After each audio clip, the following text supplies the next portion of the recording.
Okay. All right. Hello. Hello, Natchez. Hello, everyone. I'm Dan Gibson. It's Thursday night, and it is Thursday night. It's getting darker earlier and earlier. I want to give everybody a little chance to get on here. Yeah, we're going to give it a little time for everybody to get on here. I got Dustin Hinkle here. I don't know what we do without Dustin, keeping all the computers running for Facebook, social media, all of our virtual meetings. And we've been busy this week. We've had a lot going on. But this is our Natchez Renewal Live. And I'm really looking forward to answering your questions tonight. So I hope that you will start posting some comments, questions, because we want this to be a meaningful time. We're trying to do this, every Thursday at 6. I will say because of my schedule conflicts, I will not be able to do this next Thursday at 6. But we will be on the radio. Our Natchez Renewal Live radio will take place Tuesday at 6. We will be on WTYJ. And then we'll have some more opportunities. We have our board meeting coming up Tuesday at 11. We live stream that. And then this weekend, we'll be live streaming the Christmas drive-through parade. Never thought I'd hear the word or the term drive-through parade, but it's been a year of many firsts. There are a lot of strange sayings that are now part of our vocabulary. As someone who loves people, I would never have thought I'd be using the term social distancing. As someone who just loves life being normal, I would never have thought I'd be using the word mask up. But that's where we are right now, and we've got to do the right thing. It has been definitely a challenging year, but a year where we've learned to adapt. We've learned to be resilient, and we've learned to think and operate outside the box. I'm real proud of Natchez. I'm so excited about all that we have going on here. And so I'm looking forward to some good questions tonight and some good interaction. So I think we'll just go ahead and get started. Let me tell you about my day. So I was in the office at 7:30 this morning, signing purchase orders, getting ready for the board meeting, and preparing for the docket. Rather than letting a computer sign them, I sign every one. I want to look at them, and I'm learning a lot about the city while I do that. But the reason I was in here at 7:30 getting all that done is because Mayor Buzz Craft was here at City Hall this morning at 8 o'clock, and we got in the car and we drove down to Baton Rouge. And Dustin, I'm trying to think which camera to look at. I guess the one on the laptop, it looks like. I've been looking off like there's someone. We do this live and we figure it out as we go. And someone asked me the other day, how are you enjoying being mayor? I said, I'm loving being mayor. But I do feel like I'm flying by the seat of my pants a lot of the time. But this is what happened today. So Buzz, he got in the car with me, and we drove down to Baton Rouge, and we met up with our engineers, Wagner Engineering. Now, we have multiple engineers that serve the city, but Wagner is a firm that's helping us on the lighting project for the bridge. And they are a long-standing firm out of Jackson, Mississippi, with very strong political connections. And they actually engage a lobbying firm, a very well-known firm across the country called Cornerstone. And so Mayor Craft and I drove down to Baton Rouge, and we met with Wagner Engineering and the lobbyists at Cornerstone in downtown area there, a short distance from the state capitol. And we talked about the lighting project. We talked about various design options. We talked about various models that we've been looking at, various creative ways to light the bridge. We talked about the Memphis Bridge and how neat it is. We've actually been looking at that for a while, and our engineering firm has been doing research on it.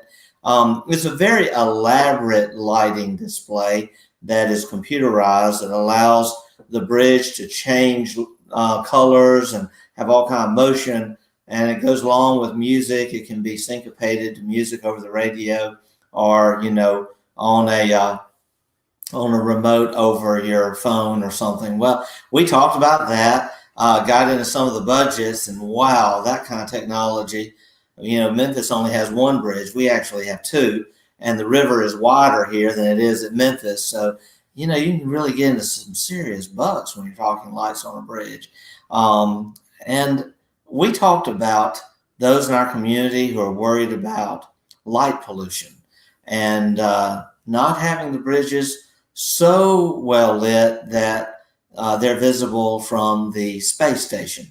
That is the rumor, and we discussed that today.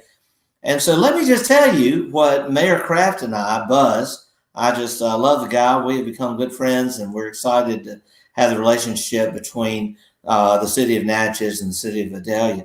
This is what we talked about, how, let's be really smart here.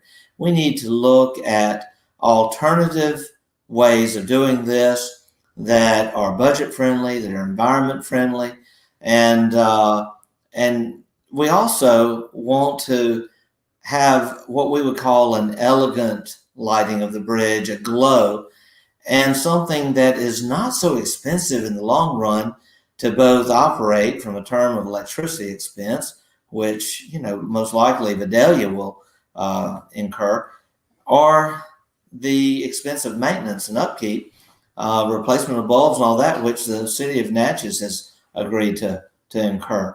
We really don't want to see a lot of lights high up on the bridge and having to come in with cranes and cherry pickers and do that every time you got to change the light bulb.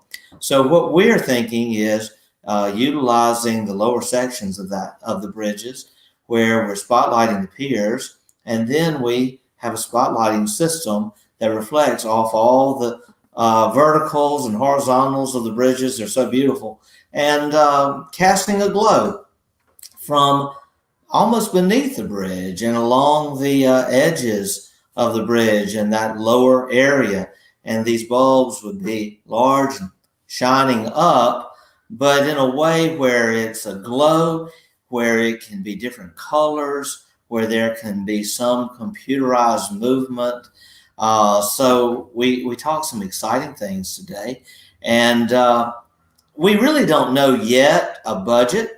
So we're playing around with anything from, $7, $8, $9 million. We don't know. We understand that in 2010, it cost $3 million to light the bridge, and things have really changed. And they prepared us to be thinking on the high side so that we're sure we have enough. It was said that the lighting project in Memphis was somewhere north of $14-15 million. I don't think we want to go that high. And I'm just saying this because I'm just an open book guy, transparent. I want everyone to know what we're talking. And then we talked about the political realities of it. And, we are working with our friends in state government. In fact, talked to our lobbyist, Greg Harper, on the way back today, and we'll be talking again in the morning. And we're talking about the realities. MDOT obviously has some issues with money, as all of us do. But we really believe, and we're optimistic, that we're going to be able to strike a partnership between Mississippi and Louisiana to get this done. And so to make a further step forward in the process, after our meeting and after lunch, Buzz Kraft and I made our way over to the state capitol, and we had an afternoon meeting with Lieutenant Governor Billy Nungesser. Lieutenant Governor Nungesser is an amazing guy, and he's got amazing energy. and I really enjoyed our meeting with him. He loves Buzzcraft, loves Vidalia. This is the first time I've had a chance to meet him, although we have talked on the phone. And he is extremely enthusiastic about the project. He's already written a letter of support, and he knows our governor very well, Tate Reeves, and he, at our meeting today, pledged to quickly get a call in to our governor to pledge his support and to urge Governor Tate Reeves to do the same. Now, in Louisiana, it's a little different from Mississippi. The lieutenant governor is over tourism.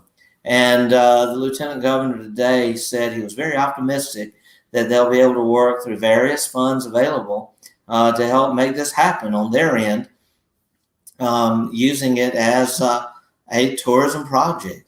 So, we've got a ways to go, but it was a very encouraging day, and it was a great day just spending the time with Buzzcraft. If you're from Vidalia and you're listening, I applaud you on the mayor that you have. You've got a great mayor, and he and I handled various items of city business on the way to and from Baton Rouge today. I listened to him, he listened to me, and I actually enjoyed getting some advice from Buzz. He's in his second term. I'm only in my first term, and only 4 months at that. So that was a really good time. We don't know what the total cost will be. We don't know just when we'll have an exact design plan to start showing folks, but just know that it's in the works. So got back to City Hall, and in the little time I had before this broadcast, we've been trying our best to return some calls and handle some things that have occurred while we've been out today. Have we had any questions, any comments? Yes, we have. All right. Of course, we got a lot of watchers. Vidal Blankenstein is watching. Hey, Vidal. Vidal, I was talking about you today, and your issue have been burning, and in a good way. Hope her mom's okay. Vidal, we do hope your mother's okay. And that's something I want to address here shortly. But what other comments have we got? We got Llewellyn Stout says, "Thank you, Dan." Of course, Nathan. Llewellyn, we appreciate you. Yeah, Nathan. Gauthier. Nathan Yeah. Gauthier. I'm going to do a shout out for Nathan real quick. And Nathan, we're going to try to get out there tomorrow evening. It's going to be a late day at City Hall. We actually are interviewing candidates tomorrow afternoon. We have 7 finalists for the position of police chief. So we'll be interviewing those all afternoon. And when I get free from there, Nathan, I'm coming to your fireworks stand up on 61 North. Nathan's Fireworks is the only locally owned and operated fireworks stand in our area. And I know it's the only one in Adams County. And Nathan, I didn't realize that with COVID, there's been such a shortage of fireworks. So folks, Nathan has set up a COVID-friendly establishment right there on 61. Just go up, they'll get whatever you need. And because there's been a shortage of fireworks, and Nathan's competing with the big box places, he and his wife have had to get really creative, and they've made multiple trips to multiple sources to get the fireworks needed for us to have a really great fireworks season during our Christmas season here in Natchez. And we're only a month away, and it'll be New Year's Eve, actually less than a month. So go check out Nathan. He opens tomorrow, and I'll be coming to see you, Nathan, tomorrow when I get off work here at City Hall. And he also mentioned for the lighting, talking about the lighting, solar panels, of course, and LED lighting. Yes, we are definitely considering LED lighting, and Lieutenant Nungesser is actually having a member of his staff today. He discussed it and said immediately he's assigning a member of his staff to the task of helping us look for grants to allow for solar lighting. So that's exciting. Ron Lewis Novak mentioned that as well, the solar. Yeah, and Ron, belated happy birthday to you, man. I can't keep up with birthdays on Facebook anymore, but I happened to see a little post that you had a birthday, so happy birthday. And then Mike Chapman on the screen there. And Mike. Keep up the good Oh, work. thank you. Thank you so much, Mike. I appreciate your kind words of support. A lot of good things going on in Natchez, things to be excited about. And Andrea Sayforth, yes, we definitely want to see the lights on the bridge. And yeah, we want to utilize different colors. So excited about that. Benji Sanders says, great job, Mayor. Yeah, thank you, Benji. Benji, I was trying to connect you with someone just yesterday on some live music questions. We appreciate you bringing great music and playing the drums for so many acts here in Natchez. Any others there? Yes, of course. So Joyce Bankhead Strickland says, you are looking good with any camera. Thumbs up. Thank you, Joyce. I love you too. Brian Marvel says, we appreciate the work being done by everyone involved in keeping our economy alive and well. Brian, I want to just say a little shout out right now. People don't have a clue how much work Brian Marvel's doing behind the scenes. Just on the spur of the moment, every day lately. Brian, we got to have this, get it done.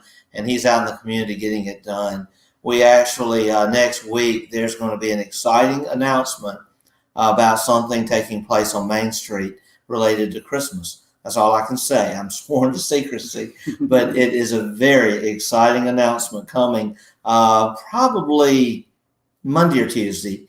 And it's a real exciting announcement. I wish I could say more, but it required the last minute approval of a number of property owners on Main Street. And we asked Brian, get out there, get it done. And I mean, by the end of the day, he had it all done. Just today, I reached out to Brian while I was on the road, actually got the message sent to him through Pam, who's our administrative assistant here. We have a reverse parade. It's actually a drive-through parade tomorrow evening. I'm sorry, Saturday evening at 6 o'clock.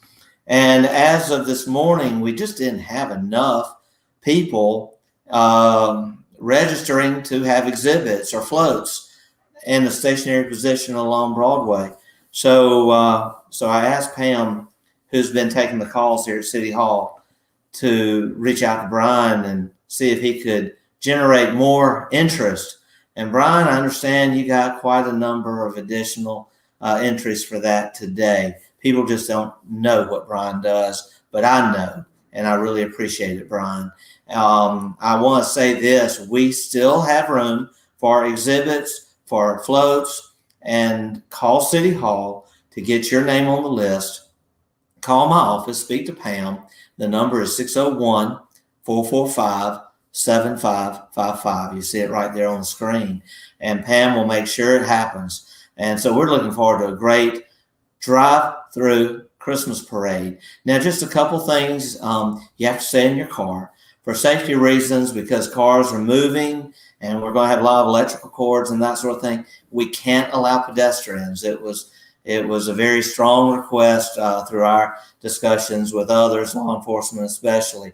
So there will be no pedestrians allowed. This is a drive-through event only. And also anyone who exhibiting on a float, they must wear a mask. But it will start at the very beginning of Broadway, North Broadway, right off Madison, and it will culminate at Jefferson, right there before you get to the depot. At the very culmination of it, we'll have the fire truck, and Santa will be on top of it. Santa's wearing his mask, so hey, the rest of us have to as well. But if your church wants to do a nativity scene, if your church wants to do a winter wonderland setup, if your fraternity wants to do something, sorority, if you've got a classic car, if you've got a souped up truck and you want to deck it out and display it, hey, here's your chance. Here's your chance. But we want to tell everybody coming through the parade, get in the Christmas spirit, turn up your Christmas music, decorate your cars, and let's just have a great time. No one can get out of the vehicle. There can be no interaction, and we can't give away anything, candy or anything, because of the virus. But hey, I'm just glad that we're getting to have a Christmas parade in a different sort of way. And by the way, I have a good friend I want to do a shout out to, Dustin. I've known her since I was a teenager. Mary Hawkins Butler. Mary is the mayor of Madison. And Mary, if you're watching, I just want to tell you, thank you you took the time to talk to me last weekend when I was talking to Colonel Bradford, our EOC director. And I just thank you, Mary. I understand y'all are having a reverse parade in Madison this weekend as well at Strawberry Park. And you were giving us some great ideas. And it's just so great to have a friend, mayor, whom I've known a long, long time, to offer great ideas and great advice. We appreciate you. Any other comments? Yes, they're stacking up on us. Let's see. Trish Phillips Johnson is watching. She says hello from Memphis. Hey, Trish, you're wonderful. I hope you and Lynn are doing well. Yeah. Jeremy Dixon says, hey, friend, love seeing you. This man is amazing and love Natchez. Man, thank you, Jeremy. One of the best people he knows. Oh, Jeremy, likewise, man. You need to come down here and sing for us. You and your wife both. Miss seeing you, my brother. Connie Koser, so glad Natchez has Dan. Well, thank you, Connie. Thank you. I'm glad to have Natchez. Gosh, I love it here.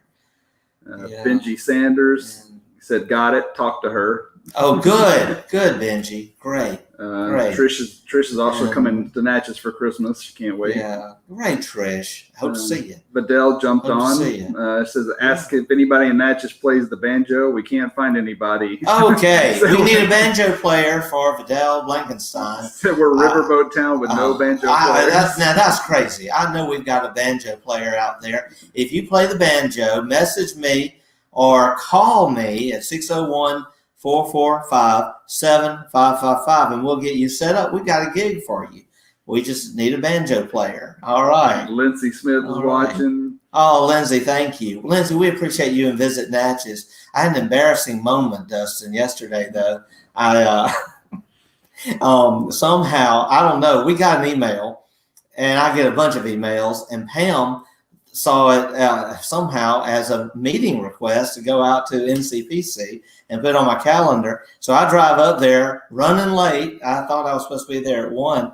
And actually, I was not supposed to be at this meeting. And Lindsay met me out in the hall, and it was kind of awkward. Lindsay, I'm sorry I almost bombarded your meeting yesterday, but I ended up, hey, this is a great segue to another discussion.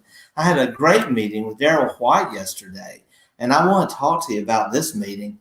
Daryl has been with the city a long, long time. Many of y'all know Daryl. He is an outstanding scholar, historian, African-American gentleman who knows so much about Natchez. He actually is one of the guys who really helped get NAPAC going. That's our, museum on Main Street for African-American culture. Daryl said, I've been wanting to talk to you about the U.S. colored troops and their significance here in Natchez, and the need for us to do more to commemorate them. I said, Daryl, hey, you got me. This is a perfect time. So we actually got in the car and we drove up Cemetery Road, and Daryl gave me a great history lesson on Fort McPherson, which back during the occupation of Natchez was a big fort structure erected in North Natchez. And some of the fortifications are still evident. For instance, if you go to our city cemetery on Cemetery Road, you'll see a very high embankment to the right, about where the cemetery begins, where a pavilion is. That used to be part of our transit system, and it was actually the stop for the cemetery.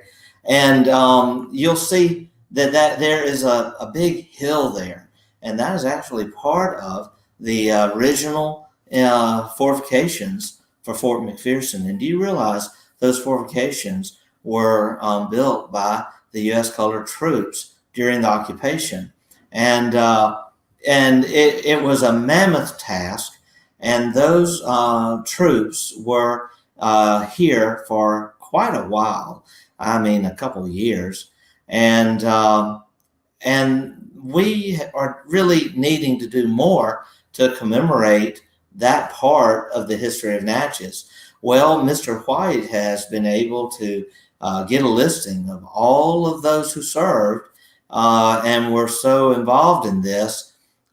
He also has a lot of history that could be used to make some really great informative signs that perhaps we could locate up in that area where that out of use pavilion is. So we had a great talk about it, a good visit, and we talked about the overall history too of those U.S. colored troops and how back in 1876, when the Emancipation Monument was dedicated in Washington, D.C., the cost of construction, $18,000, was borne solely by emancipated citizens across America. Over 16,000 of those dollars were raised by the U.S. colored troops right here in Natchez. So anyway, Lindsay, it turned out to be a great productive visit out there to visit Natchez, and a really great time with Daryl White. Thank you, Daryl, for taking the time to be with me. Do we have any other comments? Yeah. Jeremy Dixon says, love seeing the unity of Natchez in this time. It's not easy, but people are willing to work together to see the best of Natchez, Mississippi come together. Thank you, Jeremy. They're planning on coming in January, and we'll text you if that's okay. Oh, good. We'll look forward to seeing you. We sure will. Carrie Blaney is watching. Carrie Luckoff Blaney. All right, Carrie. Thank you. Thank you. Gary, it's always good to see you and appreciate you tuning in. I want to say this about unity. This is a big deal. All across America, we've seen social unrest, but we haven't seen that in Natchez. We've seen quite the opposite. During this COVID year, we have seen our community coming together. And it was so great to be able to talk to Colonel Brad Bradford just over the weekend about things we can do as a community working together to better fight this virus. It was exciting just yesterday to be on the phone with President Ricky Gray, talking about things that the city and the county are doing together and working with our lobbying firm and some great things on the horizon. It also has been wonderful seeing the harmony that we're having, the mayor, the board of aldermen, and also the harmony we're having, the city and county working together, Natchez Inc. working together, Visit Natchez, our Chamber of Commerce, so many things happening. And so this is the secret, I believe, to our Natchez renewal, because what better place to be in this time in America than a community like Natchez, where people truly love each other, get along, and are absolutely working together to make great things happen. And great things are happening. Let me just do this shout out. I love to put out these reminders. I've been fighting so hard to keep our economy open because our economy is in recovery mode. We were in the midst of almost a depression back during the spring and summer when we had been shut down and people were struggling with this virus so much. And we've had a really good comeback, and we've had over 20 new businesses. We've had on the books right now projecting somewhere 250 new jobs. Now, some of that includes the loss prevention jobs that are on the horizon. Had a great talk with them this evening. They are expecting to be in the Regions Bank building by the end of the year. That is the end of the month. And once they have all that additional space, they'll be stepping up their hiring. We have other exciting announcements coming. We can't say what they are yet because we're waiting, but we will have some exciting announcements and new job announcements in the very near future. Not only that, houses are selling quickly. Our inventory of available real estate is down by a third over the last 4 months. So if you've been looking at a house in Natchez, you better hurry up and buy because they are selling. Our inventory is down 1/3 in just 4 months. And also talking to Chandler Russ this week, our remote worker campaign, Shift South, the only city in the Deep South to have this, to lure remote workers to Natchez, to incentivize them to move here. Do you know we've got 7 prospects right now, and they're all looking at real estate. In order to get the incentive, they've got to invest in at least $150,000 worth of real estate. So that's exciting.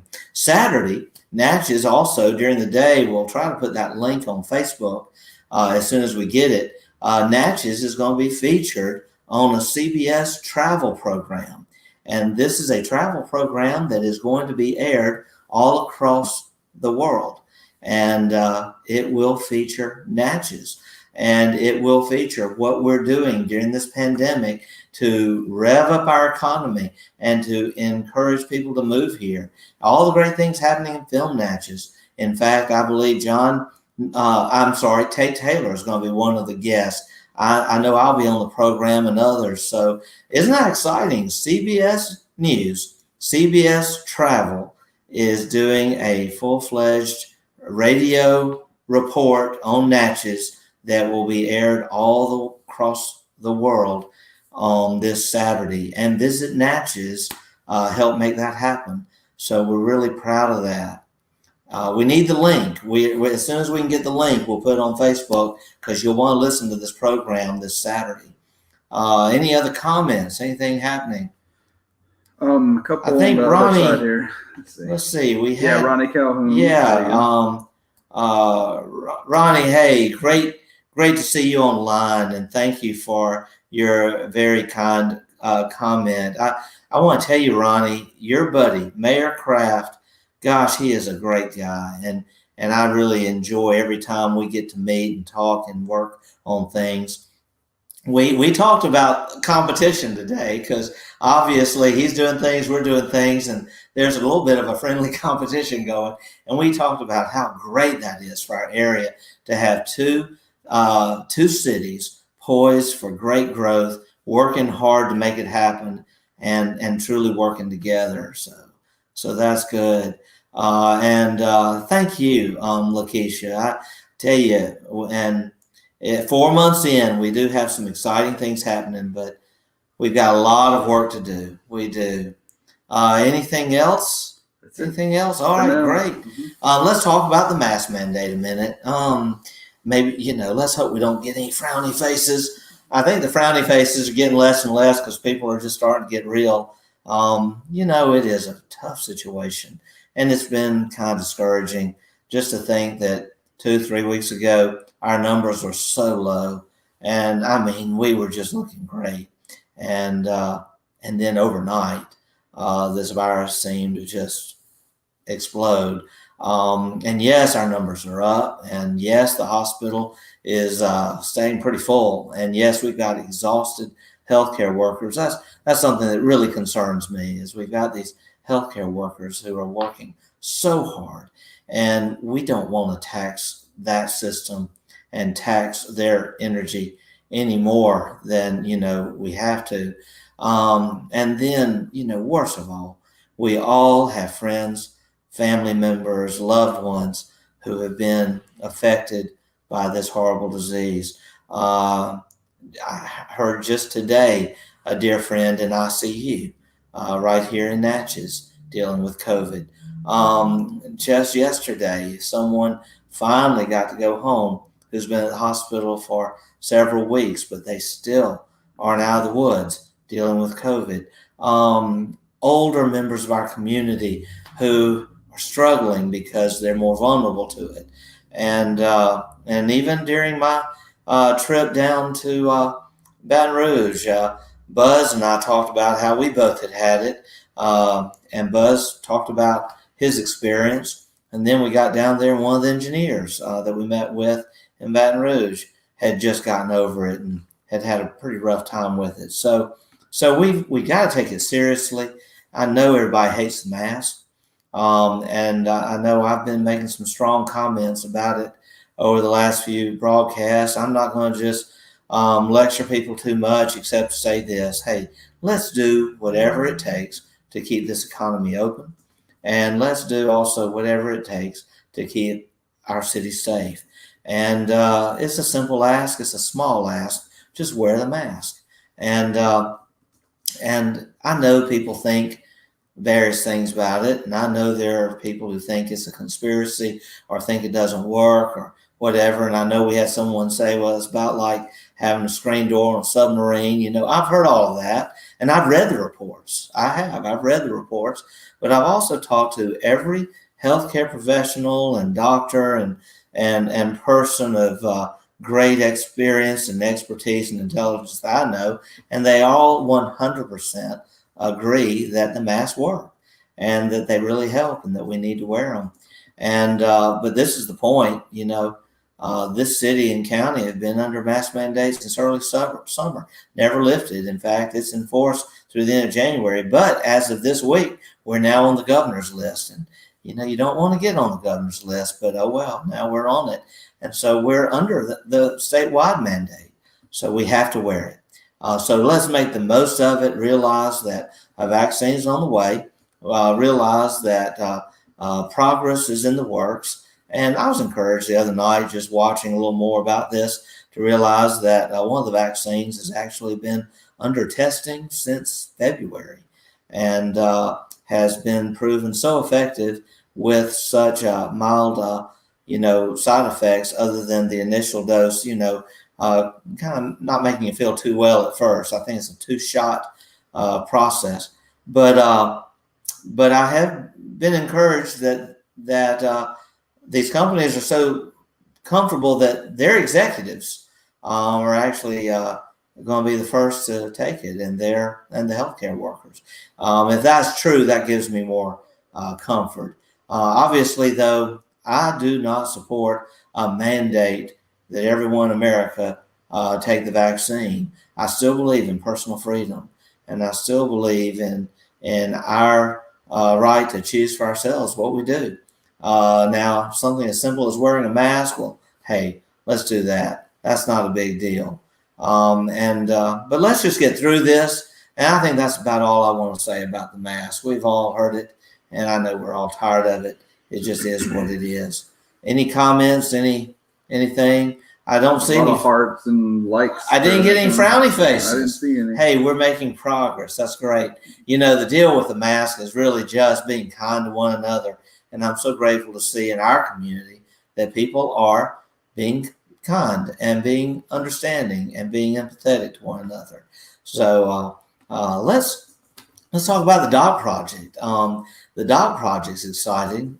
We have made some progress. Our engineers have just finished their reports. I just got the final report today to look at, and they are estimating somewhere north 750 to 800,000 is what it's going to cost to raise Silver Street. That's kind of what we were thinking. And we've already had one of the cruise lines offer 250,000 of that. That's American Cruise Lines. And we are so grateful for that offer. And so we're hoping that Viking, American Queen will do the same. And we're about to start a dialogue with Delta Queen. We got to find a place for them. My good friend Warren Ruther has been helping us. He owns the Louis Armstrong and the Creole Queen in New Orleans. And in fact, I just found out a neat little tidbit. The Louis Armstrong is actually going to be utilized by the state of Louisiana because of an arrangement between Lieutenant Governor Billy Nungesser and Warren Ruther to host a virtual New Year's Eve celebration that will be taking place aboard the Louis Armstrong. I hope, Warren, I'm not busting the excitement. Maybe you were going to make that announcement yourself, but I'm just so impressed at what you do for New Orleans and what you do for Natchez. So Warren's been helping us and dealing with these cruise companies. And so we are anticipating that sometime by 2022, we'll have a construction project going on to raise Silver Street 8 feet. That will get it above where it flooded in 2011 when the river got up to 62 feet. That means going by a historic flood, it will be above flood level. That will allow us to develop the land. Actually, a private family landowner owns that land, and they will develop it at their expense. And it'll allow for more commercial operations under the hill, more to do. And we need more to do because we're about to have a lot of company. It's our understanding that at some point in the near future, the riverboats are going to resume operations, and we may see as many as, when they finally get in full operation, as many as a dozen riverboats landing here at Natchez every week. So that's exciting news. So we're working with Viking, American Cruise Lines, American Queen to establish and build their own docks at their expense. and we're also now going to be reaching out to Delta Queens. So that's exciting. Just to think, a few months ago we were hoping to get a build grant through the U.S. Department of Transportation, $10 million to build a docking facility down on the river. We didn't get that grant. Very political, and we were a little late to the game. It was pretty much getting decided right after I took office, and we tried to do the best we could. But you know what? We've now found a way to get it done without using any tax dollars and without using any federal dollars. Our riverboat company is going to help us do it. But we're working real hard to get all the T's crossed and the I's dotted. It isn't a totally done deal yet. So cross your fingers, say a prayer. But that will be exciting. Any questions, comments? Not yet. All right, Dustin. Dustin, what should I talk about next? You've been watching all of these meetings. You've been sitting in a bunch of them, helping us go virtual. I know. We go virtual with so many meetings these days. And in fact, it's been exciting to see some of the meetings we've been having. Just yesterday, we actually had a meeting with our lobbyists. We're going to have another one tomorrow. And why am I talking about our lobbyists so much? Well, the 2021 legislative session is about to begin. So we're working on our agenda for that. In addition to that, we're continuing to work, anticipating a deadline that is coming up very quickly, December 11th in Washington, for the final wording on appropriations bills for the U.S. Congress. And we're working very hard to make sure Forks of the Road continues to remain on that list for funding by the U.S. Congress to make it a part of our Natchez National Historic Park. I just want to do a shout out to Sir Boxley and the Friends of Forks of the Road, because they've been in the fight for this over 20 years. I'm just Johnny come lately, having only been elected, and taken office about 4 months ago. But this is what I can do. And President Gray is helping me. And that is to work with our lobbyists, our delegation, our congressmen, our senators, to make sure that Forks of the Road is on that list in Washington. And we're very optimistic. It's on the preliminary list. We'll know by December 11th where we are when it all is said and done. We have our special call. And we have a special call meeting tomorrow at 1:15. It will probably last all of 15 minutes, but our Board of Aldermen Tuesday did interview some excellent candidates to be the new fire chief of Natchez. And it was a really busy time in the day there toward the end of the day Tuesday, just having some great interviews. And actually one of our alderwomen mentioned to me yesterday, we learned a lot in those interviews because these three candidates all had great ideas. These were the three finalists that had gone through the way it works here with fire and police. We have a Civil Service Commission. They take the applications. They determine the top tier based on qualification, and then they come to our subcommittees, in this case our fire committee, and then they brought it down to three finalists who then came before the entire Board of Aldermen. We had those interviews Tuesday, and the Board of Aldermen, I think, is ready to make a decision and make that official. So we will tomorrow afternoon at 1:15 convene, and we will vote on who our next fire chief will be. So we'll get that done. And then at 1:30, our police committee will convene to go through the finalist list provided to us through our civil service program, and we will spend the entire day interviewing finalists for the police chief position.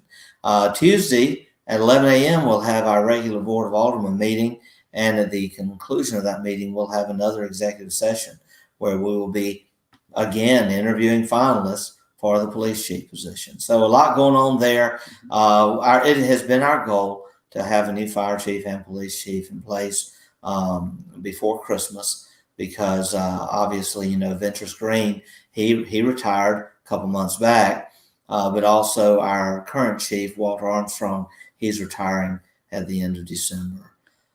The special call link for virtual, they can log in. It's on the City of Natchez Facebook page. Okay. So that's there if you want to Yeah. listen in for the 15 minutes. So if you want to listen into this special call Yeah. meeting to select the new fire chief, listen in. It'll be at 1:15, and the link will be on our Facebook page. It'll be available to watch on Facebook and also virtually, or to listen to. I don't know that we're having video for the meeting tomorrow. I don't know. It might It's just mostly call in. just be virtual. I believe it's just virtual It won't be call on in. the Facebook. So you won't be watching it, but you'll be listening to it. If I can get a camera That's on there, right. I will. But I don't know. I think we're just going to do virtual. Just audio. Most of the older persons will be on the phone for that, since it's just such a short meeting. We had the building officials and inspector association in this week. Yeah, I had a great experience Tuesday morning being able to welcome people from all over Mississippi who were at our Natchez Grand Hotel for a conference, and it was the building inspectors from all across Mississippi, and they loved. Oh man, they had fallen in love with Natchez. I don't think they're ready to leave tomorrow, and it was nice to give them a welcome. Didn't you have a ribbon cutting this week as well? There was a fantastic ribbon cutting over in Faraday for the new Riverland Hospital, which is a beautiful multi-million-dollar facility that's just opened over in Faraday. And we're so excited for Faraday and folks in Concordia Parish, and we give them our congratulations there. We also, I tell you, we had a great radio program with Calvin Butler on WTYJ, if any of y'all watched that Tuesday evening. And it was really great to talk about unity with Calvin, and talking about things, so much going on in Natchez that we can be excited about. Mm-hmm. I don't know how long we've been on. How long have we? 48 minutes. Oh my gosh, I think we are about done. Ron Lewis Novak says, get some rest, Mayor. It sounds like you're going to need it. Man, we do need some. I'll tell you what my day is like tomorrow, Ron. I will actually get up real early trying to answer emails because I've gotten way behind on my Facebook messages and emails. So I'll be working on those early in the morning. And then I've got a 9 o'clock meeting with our lobbyists, and we're going through various projects that we're working on. And then I've got 10 o'clock, 11 o'clock with various citizens and this and that. And then, my goodness, what else do I have tomorrow? It's a busy day. I've got a noon meeting, and I don't even have a schedule. I can't remember, Dustin, what it's about. We're discussing some issues out there regarding the bridge and some other issues. And then we have our special call meeting, and then we have our police committee meeting. Mm-hmm. Then I'm going out to see Nathan fireworks, and then mental health. And then we have our mental health task force meeting tomorrow afternoon, and then tomorrow night after Nathan's, I've got to go to an event at Epic, which is on Main Street. We're so proud of Epic and what they're doing. So, yeah, tomorrow's going to be a long day. Oh, man. We'll get through it. Well, Natchez, get some rest. It's Thursday night, and we will talk to you. We'll be on again live during our virtual feed of the Christmas drive-through parade Saturday. Remember, we still need exhibits. We still need floats. It'll be on the City of Natchez Facebook page. It'll be streaming there. Great. Okay. City of Natchez Facebook. On your personal page too. Personal page too. It'll be all over Facebook, and also it'll be on made available on YouTube and Instagram. And then I'll be talking to you again when we have our Facebook event, our Natchez Renewal Radio live. And that'll be Tuesday at 6, WTYJ. Well, God bless you, and thank you for your support, and thank you for your love for Natchez.